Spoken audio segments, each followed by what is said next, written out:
It's called the supreme spectacle, yet nothing prepares you for the grandeur of the Grand Canyon. From exposed rock, millions of years in the making, Bring on the river, to the powerful blast of a river unleashed. Over the next hour, we'll travel from rim to hike hidden canyons, plunge into ancient pools, and giddy up and go to get an insider's view of one of the wonders of the world.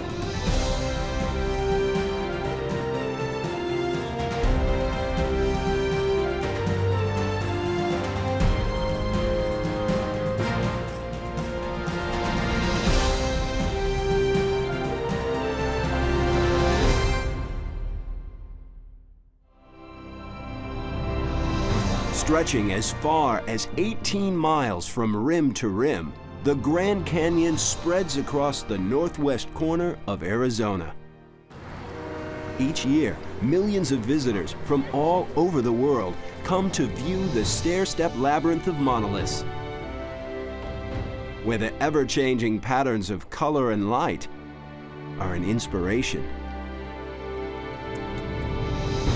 Many experienced canyoneers get their bearings from the multitude of rocky peaks called temples. Some have exotic names like Osiris, Buddha, and Zoroaster, after Eastern deities and religions. Well, there's over 100 named peaks and temples and buttes here, any one of which, in my humble opinion, you could pluck out of the canyon, set down in the middle of Kansas, and you'd have a national monument in its own right. Described as a gigantic Venus flytrap, this vertical park, with a 1-mile drop to the bottom, draws people in. The minute you step off the rim, it's a rugged environment where distances are deceptive. People tend to underestimate the canyon and how far things really are. For instance, behind me here is Plateau Point. It is 6 miles one way from the beginning of the trail. And most people, if you ask them on the top, think it's about 1.5 to 2 miles down the trail. For those who want to explore the extreme backcountry with people in the know, watch your footing, because it's kind of a little bit loose. The Grand Canyon Field Institute has been working with the park since the 1990s. Multi-day guided hikes allow time to delve deeper. Every one of these is probably a fossil. It's just that one still has the pattern in it. Then, it's off to places where there's a whole new perspective.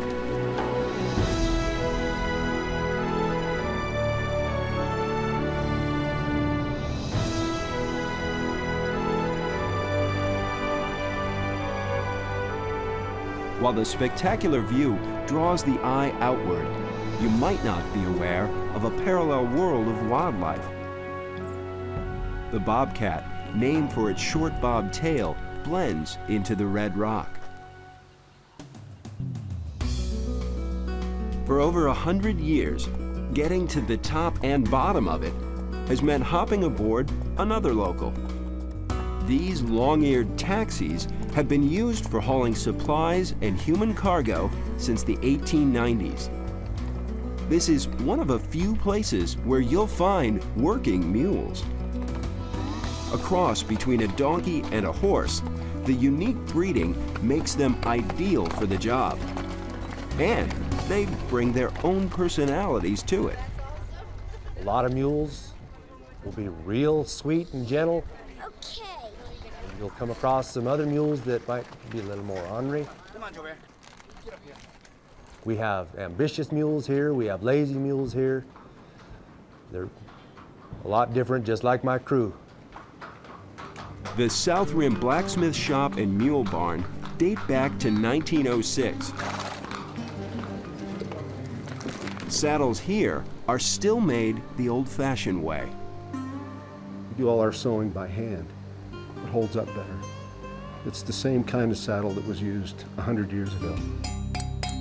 And shoes are required. No mule is allowed to go into the canyon without them. A blacksmith keeps them shod, a traditional task he claims doesn't hurt. The mule's hoof's made out of the same thing your fingernail's made out of. The only thing you can really screw up and affect them is if you don't level the foot right. They'll get cracks in their foot, they're more likely to stumble. Once they're shod and saddled, they're good to go. But before they take on a paying customer, all mules go to school. Wranglers ride them up to 3 years to make sure they adapt to people and death-defying heights.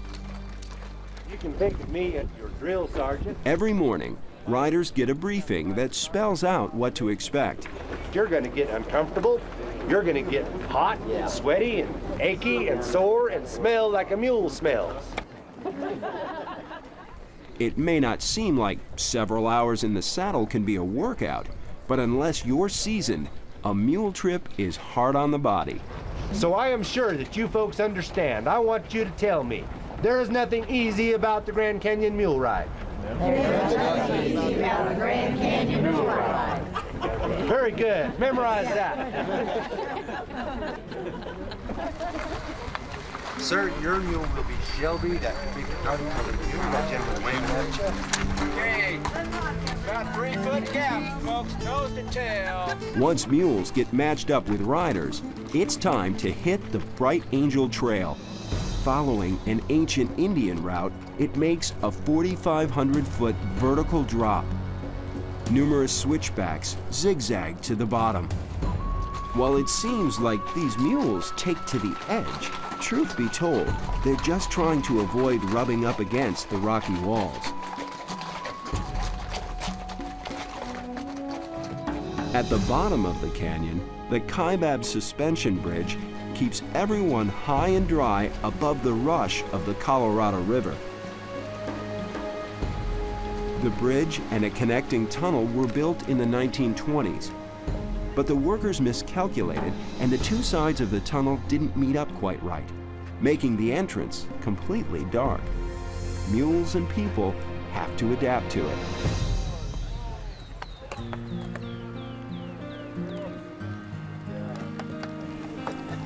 At the end of the trail, tucked away amid the cottonwood trees, those who book ahead can look forward to a stay at Phantom Ranch. This area of Phantom Ranch that we're in hasn't changed since 1930, and it is like stepping back in time. Named after a creek, the rustic retreat, made of native wood and uncut river rocks, is part of an idyllic setting. Accommodations are Spartan, and meals are served up family style. Yet a stay at Phantom goes way beyond comfort. A lot of people come here for a variety of reasons. Some people come here for the physical challenge. Some people come here just to get away from the hustle and bustle of the cities. Other people come here to, celebrate life. I mean, we've seen it all. We've seen people get engaged here. It's truly an amazing little place that you don't really know what you're going to find until you come here. And a lot of people walk away very different people after they have visited Phantom. This oasis at the bottom of the Grand Canyon is truly a special spot.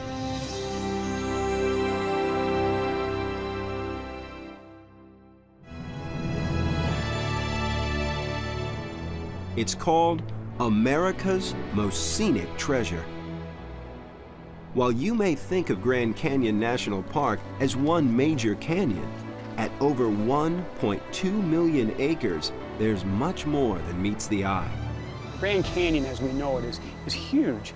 And so really, there's this little tiny ribbon of corridor, inner gorge corridor that we would say is the Colorado River. And then there's this massive area outside of it.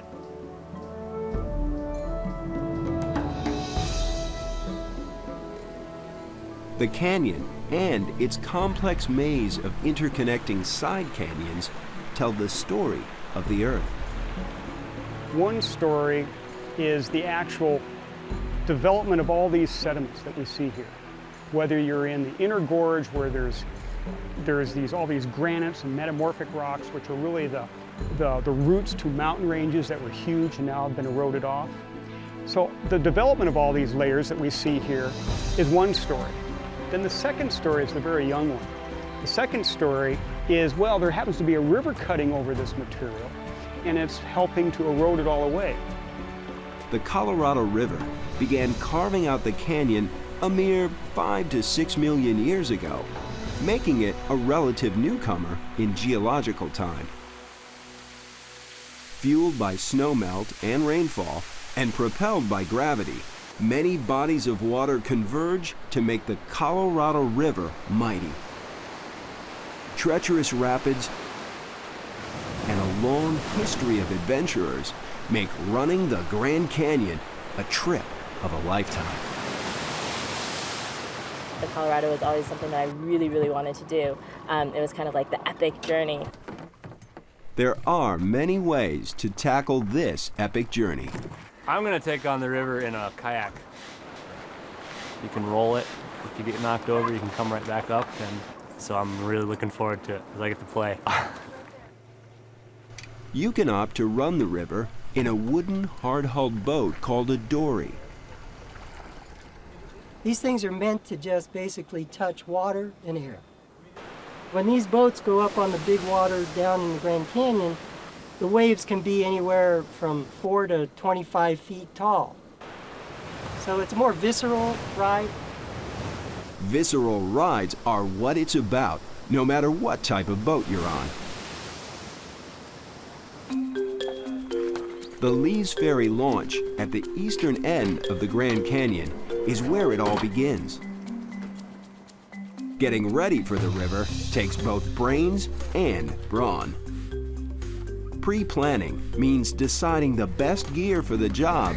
And this is Patty's frame. And stocking up. It's my home for the next 18 days, 19 days. I'm excited. The camaraderie is catching. More than 22,000 people raft the Colorado River each year, all regulated by the National Park Service. Take brown bags first, and it doesn't matter which boat your brown bag goes on. Grand Canyon Expeditions has been a regular on the river for over 4 decades. Your ammo can you're going to want to put on the boat that you ride on. Their most popular trip is on an inflatable rig called a baloney boat for its shape. Everybody go ahead and grab a jacket.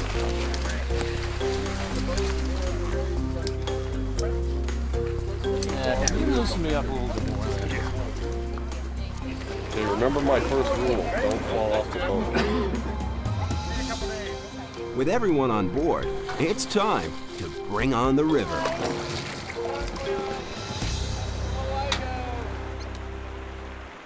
What we're at is the top of the Grand Canyon.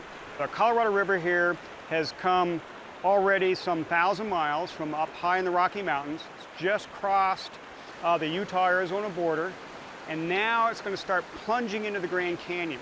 What we're seeing here is the first riffle. It's the first rapid. And for tourists, this is wonderful. For riverboat people, it's kind of first place you start to get wet, but it's really nothing compared to what we all will see as we go further into the canyon.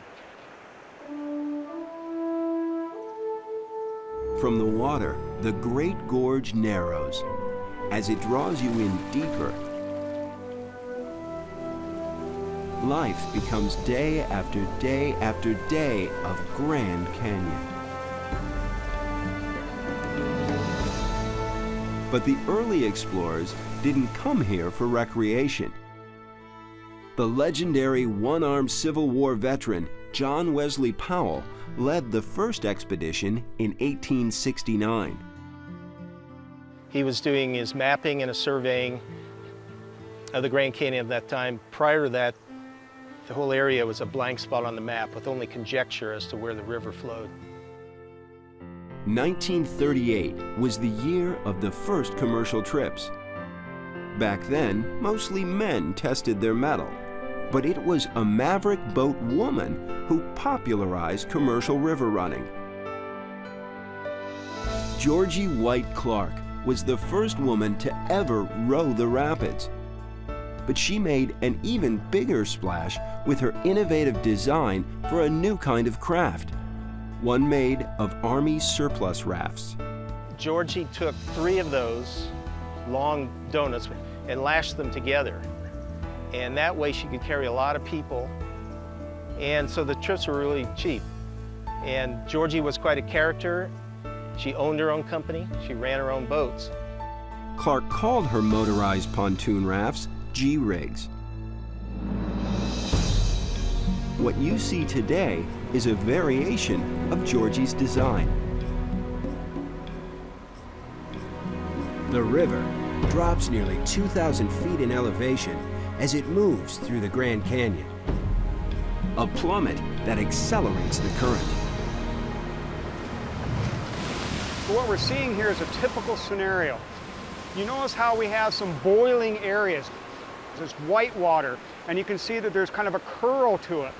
If you have a huge curl, that means there's a huge boulder under there. The water is going over that and curling back. On a small raft, you want to avoid those things because they can actually suck you down in, they can spin you around. You'll see down the middle there's a ridge. That's called the tongue. The water is funneling down in and it's roaring down the high energy part of this rapid. That can be an area of a lot of fun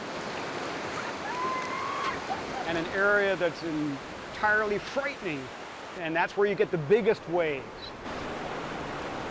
With waves and holes that can suck you in, both men and women learn to respect the rapids and to read the river. The rocks are placed in, very, very bad places in some cases, and you have to do difficult moves to get around the rocks. And people may not even realize what you're doing. Half the time I'd say they don't realize that you're back there, sweating bullets.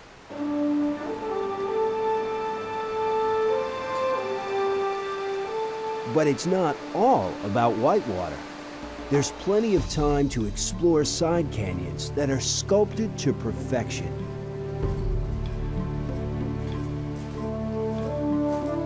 Or to take a plunge into an ancient pool.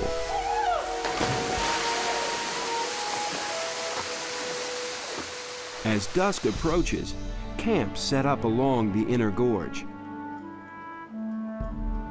Camouflaged against a rock, a rattler moves out of the way. And a beaver on a mission makes the most of the last light as the canyon dissolves into night. Days on the river begin at dawn to beat the heat. Boatmen multitasking as cooks make sure everyone fuels up. Hot coffee! Indeed. Cowboy coffee. Along the 277-mile course through the Grand Canyon, there are dozens of named rapids. Connor, what's up? How you doing, buddy? No matter what craft you're on, everyone shares a common goal: to go for the biggest thrill without flipping the boat. Underlying the fun is a sense of anticipation. As the boat drifts, it's the calm before the storm. I'll build a boat that will ever float, for I dream this in my dream. A poem sets up an impending rush of adrenaline. For he said, it's destined I try my boat on the rapids down below. With a 13-foot drop in elevation, Lava Falls' powerful hydraulics has earned it a reputation of being the most daunting.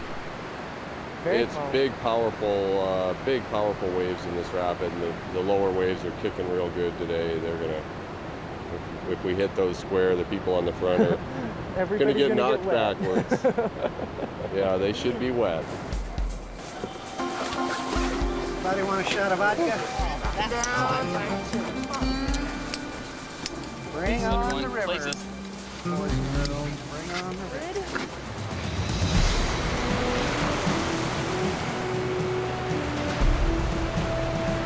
Lava Falls does not disappoint.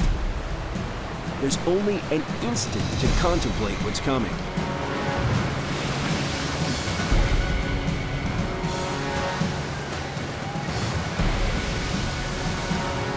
As the river commands attention, the moment is all that matters.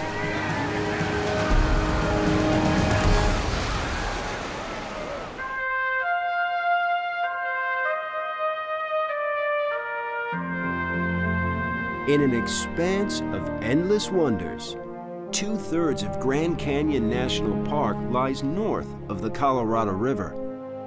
Along the north rim, the elevation reaches 8,800 feet, with views all the way to the Painted Desert. Sunrise at Cape Royal reveals a 60-foot opening aptly named Angel's Window. With a higher elevation and more rain and snow, it's lush and green. This is more of a place to slow down and take it easy. You know, relax and see the views and feel what's in your heart. Only 10% of the park's visitors make it to the North Rim. But for those that do, there's a sense of being the first person to ever see it.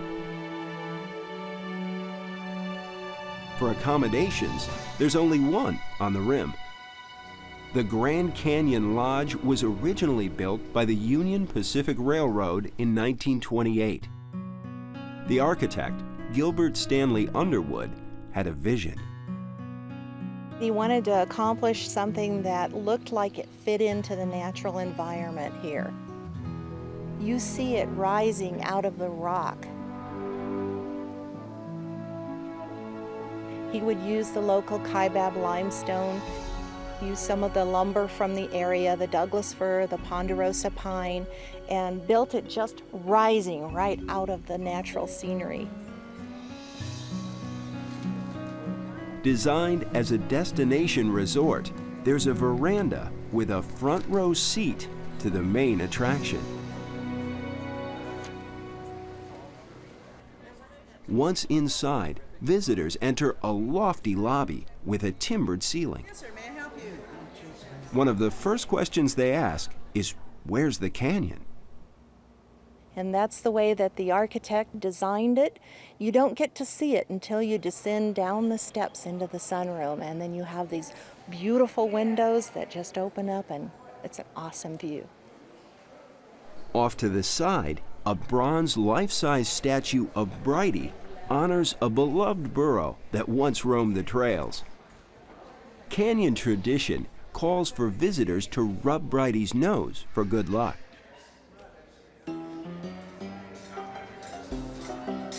The lodge draws upon its wild western roots with a saloon dedicated to rough-riding President Teddy Roosevelt.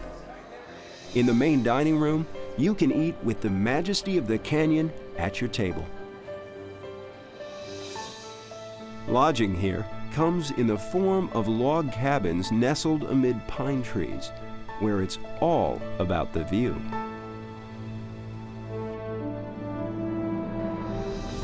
From an overlook along the rim, you can get close to the canyon, but to get to know it, you need to get down in it. Of the trails that crisscross the canyon, the over 21-mile Kaibab Trail is popular for multi-day treks between the north and south rims. Well, having experienced it as a younger man, the sort of wilderness experience and the fantastic scenery, I would really want to share that with my children. So my son is old enough to do it now, so he's going to be the first one to do it.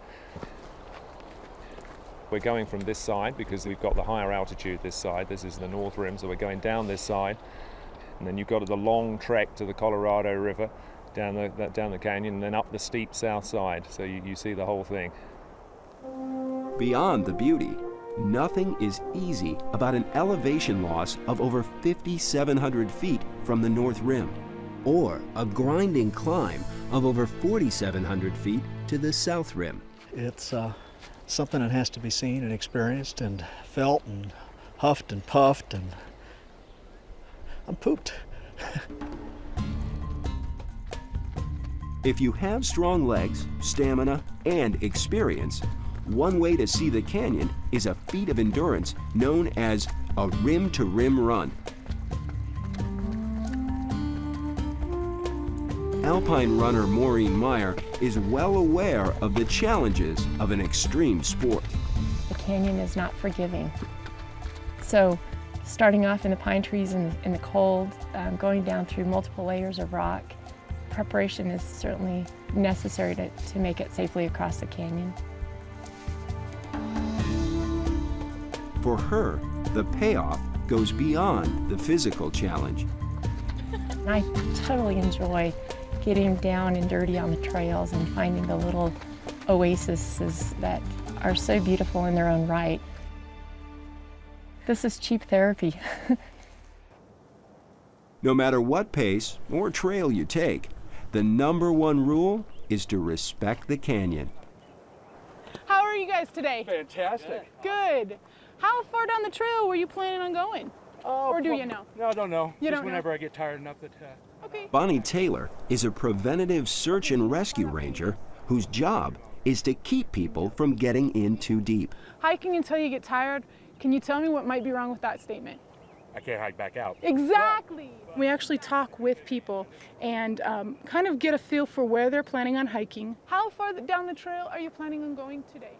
And see what their itinerary is. If we feel that their itinerary might be a little bit too much for rather the time of day or what they have carried with them. How much water do you guys have with you today?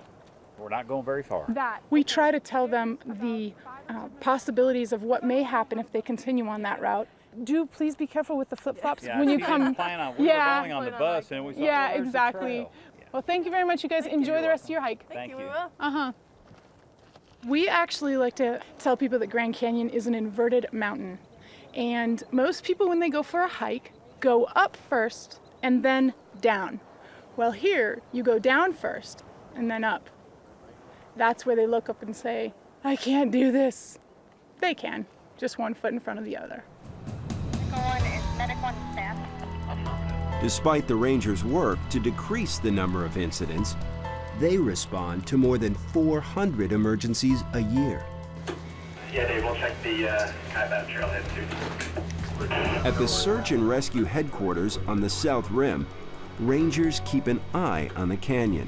That was our last run at Cottonwood, and now you can see them heading up towards the beginning of the Colorado River there. Copy, Yankee Point Road. For emergency services, we've got 10 full. Specialized vehicles are kept stocked and ready to roll. It's a self-contained unit that would include various equipment, carabiners, harnesses. Crews stand by to fly at a moment's notice. All right, this is a river party. 40-year-old female, weighs about 140 pounds. During the peak summer season, there can be several emergencies a day. And they're pretty jacked up, so might have to tone them down just a little bit. As things heat up, everyone keeps their cool. I think right now with things starting to brew up, I've got 2 things happening in the canyon. So I'm getting a little nervous about depleting our resources. Out of the bay. When one emergency team comes in, another heads out. People hike down the trails as if it's an amusement park. That is a dangerous place down there, and if you're not prepared for it, you could find yourself in trouble.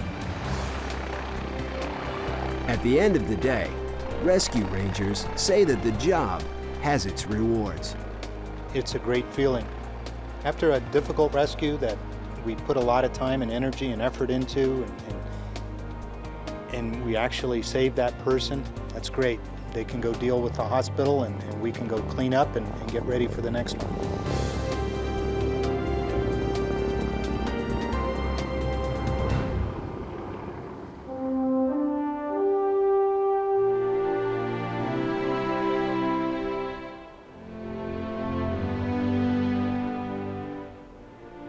In the vast geological wonderland of the Grand Canyon, time seems meaningless.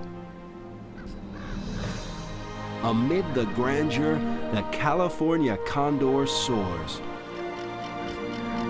While most come to revel in the views, hundreds of ancient sites are reminders that the canyon has been a home to people for thousands of years. In this mud here, you can see fingerprints where someone's patted that mud in, and those are 1,100 to 900 years old. The ancient ones weren't the only ones to seek out the view. The South Rim has been the tourist hub for the majority of visitors since the turn of the 20th century. The Glen Canyon Village, preserved by the park, tells of a more recent history. A history that opened the Glen Canyon to tourism on a grand scale, when the Santa Fe Railroad built a spur line to the South Rim in 1901.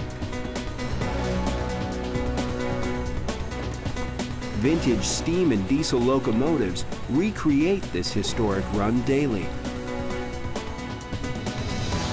When the train pulls into the old depot, the sign says Glen Canyon, and you've arrived. Visitors make the short walk to the rim to gaze upon the great abyss. Most pass by the El Tovar Hotel. This luxury rock and log lodge is one of the most celebrated of all national park lodges. Named for the 16th century Spanish explorer Pedro de Tovar, it was built by the railroad. Has sort of a Swiss chalet look, which looks a little out of place to some in this area, but I think the people that were vacationing at the time, wealthy Americans, were used to going to Europe, and that's the kind of thing they expected at the end of the line, so I think that may have played a part. El Tovar's cozy lobby, dubbed the Rendezvous Room, looks like an old hunting lodge with a corner fireplace and trophy heads. Booking a room here takes advanced planning, but you don't have to be a registered guest to enjoy El Tovar. One of its biggest attractions isn't inside, it's outside, on the porches and side veranda, where you can kick back just like people have done for over a century.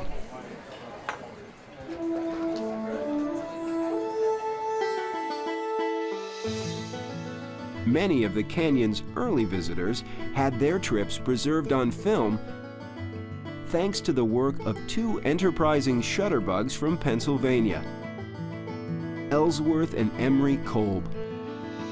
The Kolb brothers lived and worked at the head of Bright Angel Trail. From a small window in their studio, they once photographed mule riders that included Teddy Roosevelt, the president who preserved the Grand Canyon as a national monument in 1908. The Kolb brothers were also canyon explorers.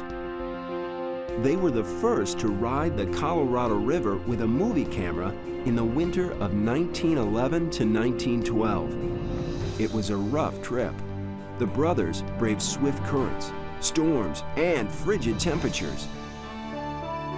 The hardship paid off. The film was a hit. It played inside their South Rim studio for over 60 years.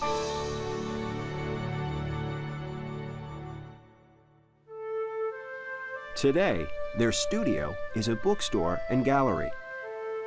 The National Park Service maintains their private quarters. Tours require advance reservations. Emery Kolb lived here until his death at the age of 95, where he enjoyed his own private view.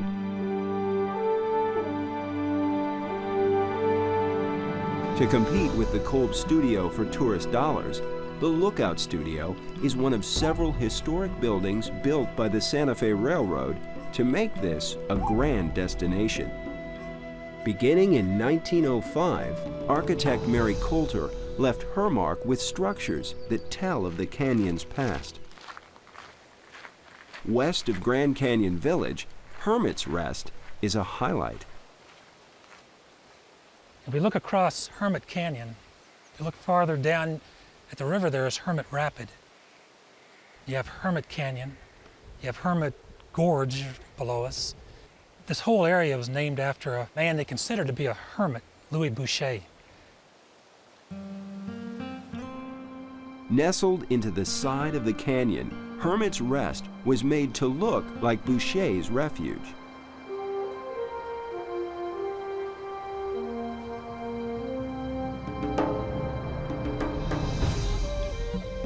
The Grand Canyon has been a home to Native Americans for centuries. Built on the highest point of the South Rim, the Desert View Watchtower is Mary Coulter's masterpiece. Designed after an ancestral pueblo in ruin, she even recreated a ruin alongside it. She labored to integrate her structures with the surroundings, and in particular the living rock, using available materials. In fact, in a few of her structures, Desert View Watchtower in particular, she's actually used rock art panels as building material. Inside, walls are decorated with Native American symbols and pottery. A winding staircase leads up to an observation area. From here, the majestic panorama is a feast for the eyes.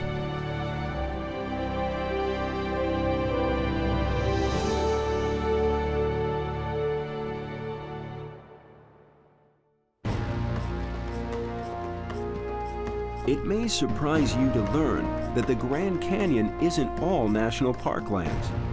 Along the park's borders, Native Americans are the caretakers of the country. For them, the Colorado River is a lifeline. Deer Creek and several spots along it are sacred sites. It is considered sacred because of the source of the spring, the purity of the springs. If you really studied the archaeology, you know, it goes back thousands of years, and to envision a people living there, and it's a paradise. Another paradise along the southern boundary of the park is the land of the Havasupai. Where there are no paved roads, a flight over magnificent red rock backcountry is the easiest and most scenic way to get there. Deep within Havasu Canyon, the village of Supai operates a heliport. It's here the Havasupai have made their home for centuries. Filled with lush vegetation and towering trees, the pace is slow and easy. For a place to stay, there's a rustic lodge and a campground. Havasupai means the people of the blue-green waters. From the village, it's a moderate hike to a backcountry Shangri-La.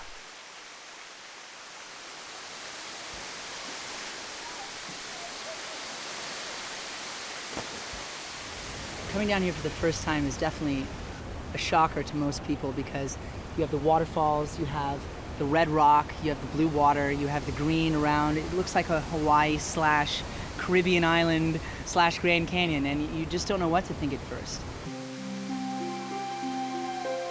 The first of the falls seems like it has to be the best. At Navajo Falls, water cascades over gentle tears.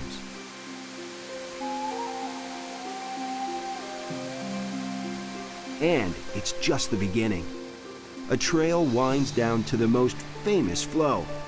Havasu Falls drops 120 feet into a deep crystalline pool. The striking color comes from the rock itself.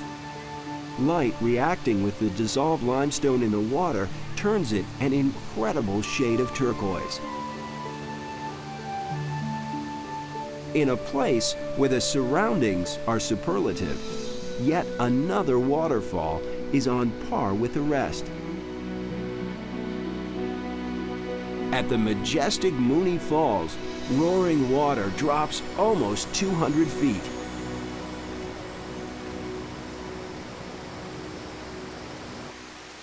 At this heaven on earth, you can swing or kick back on the rocks.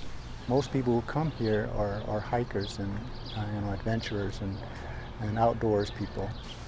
For the adventurous, a treacherous trail winds its way up. For those who have to test the waters, Lock the carabiners. Make sure we're all good to go. Woohoo!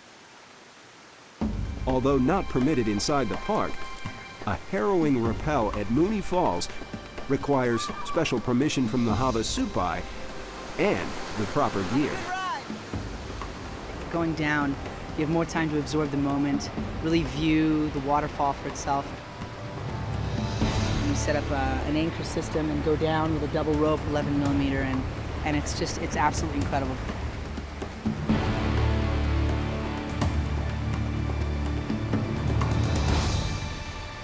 Wherever you take in the waters, from high up or down low, at Havasu Canyon, there's seemingly no end to this Eden.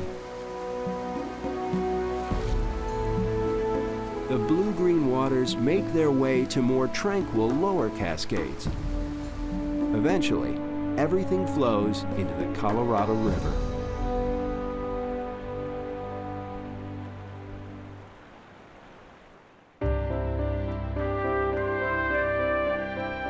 The mighty Colorado River runs a distance of 1,400 miles to the Gulf of California. Along its course, the 277-mile meander through the Grand Canyon is a wonder of the world.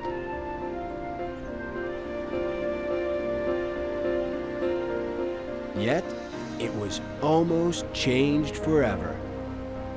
The Bureau of Reclamation had plans for dams in Grand Canyon, at least two. One downstream from here about 40 miles, the Marble Canyon Dam. And one down around Bridge Canyon, down the lower end of western Grand Canyon. It was all part of a grand plan to develop the West for water and hydroelectric power.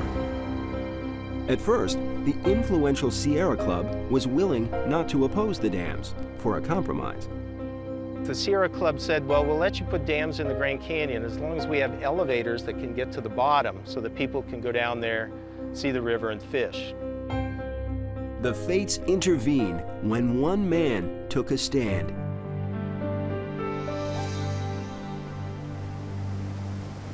As one of the pioneer river runners, Martin Litton saw firsthand the beauty of this wilderness. When the Sierra Club was willing to settle for a compromise, he saw things differently. There was a lot of ignorance about the Grand Canyon and about its value. The wilderness, everything natural in this world is being depleted. And if you give up on any part of it, it's gone forever. Saving this supreme site came down to one critical Sierra Club board meeting in 1963. Martin Litton stood up and made an impassioned plea for Sierra Club support in opposition to the dam. David Brower, as executive director, was then able to push ahead with a commitment opposing the dams in Grand Canyon. The Sierra Club launched a major fight for the Grand Canyon. It took an awful lot of fight from a lot of different groups to keep them from building Marble Canyon Dam. It was one of the seminal moments in the Sierra Club's history. Congress voted down both proposed dams in the 1960s and 70s. The Grand Canyon was saved. But the victory was bittersweet. With the completion of Glen Canyon Dam upstream in 1963, the Colorado River was radically tamed. It once moved massive amounts of soil and sand, mostly red in color, which was why the Spanish called it the Rio Colorado, meaning reddish river.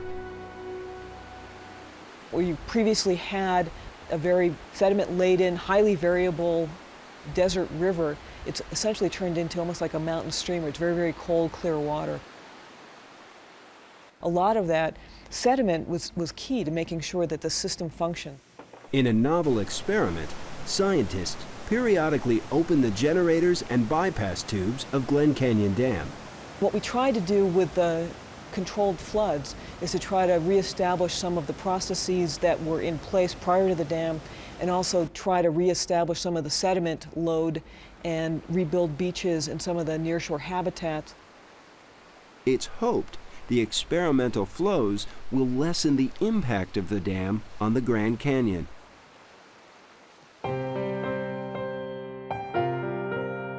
Altering this landscape would have been unthinkable to President Teddy Roosevelt, who once declared it a sight every American should see. It is a Grand Canyon from beginning to middle to end. Laying eyes on it for the first time can be intense.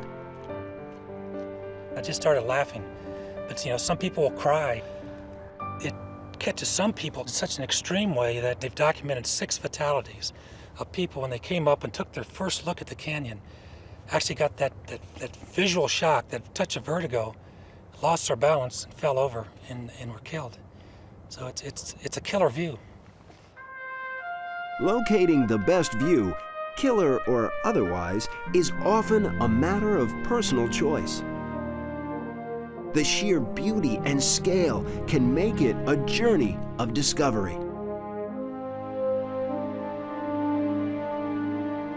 I enjoy it for the changes. It's almost like art comes to life. Once in a lifetime, do it. You got to do it. It's just phenomenal. It's so huge, we're not going to fully ever understand it, which is kind of nice. To get to know the Grand Canyon even a little, you need to hike it. Ride in and out of it. Make the Great River run through the heart of it.